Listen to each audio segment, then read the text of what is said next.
Hi and welcome back. Today I want to talk about words. I want to talk about the power and also the limitations of words, because that's one thing that's very interesting to me, how that can be true both at the same time. So if we look at words and the power of words and its limitations through the lens of an example, let's take a tree. Right. So who's to say that a tree is a tree? In German, it's called Baum. In French, Japanese, Russian, Swedish, Finnish, Italian, whichever language, it's called something else. So who's right? Bird probably considers a tree as a home, and a carpenter probably as raw material. So ask again, who is right? Words are very powerful, but they're also limiting at the same time. So they're powerful in the sense of politics, for example. People can move others to do horrible things that they probably otherwise would not do, and it's probably not in their nature to do these things because of the power of words. And we have seen that in the past, and how powerful words can be through elections in politics. I mean, we see that pretty much every time there's an election in any country in the world. So they can be very powerful, very influential, and especially if people are really good with words. And of course, communication is not just words, there are other parts to it, but certainly that is one part of communication. And words are very limiting because they are only our best way to describe the world around us. But that doesn't make it the non plus ultra perfect solution. It's just our solution that we came up with. It's also one of the interesting things about words and language.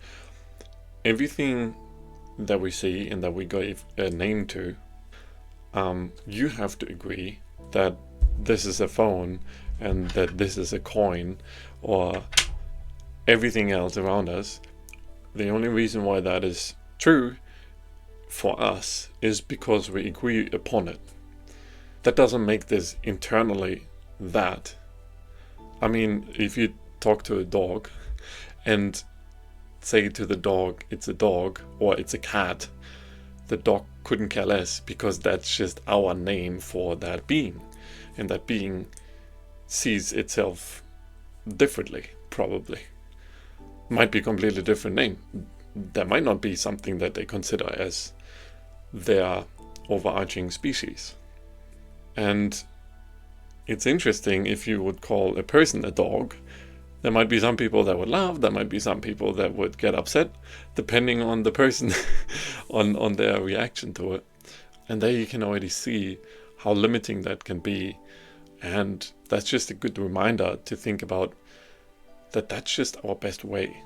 So let's not get hung up on certain words, because in the end, it's just words, it's not reality. And another way of explaining that would be that words are always trying to explain reality as if reality is like a dangling carrot and it's trying to chase it, but it never quite gets there. So that's another way of looking at it.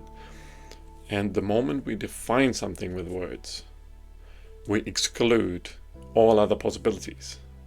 And that's one of the reasons why words can be limiting. Because the moment we say it's this, we can't say at the same time it's all these other things at the same time, because we defined it as that. I hope that makes sense. And I think one of the best ways of putting it, and I learned that very early on by reading Eckhart Tolle, he describes words as only pointers. He says words can only be pointers. And I think that's a beautiful way of putting it. That's also a beautiful way of wrapping this all up. I think and I hope that this is valuable, gets you to rethink how we see words and language. And I'm also very curious in how you see words and language and all this. Let me know, and I'm very interested to hear what you come up with. Okay, until next time, have a wonderful day.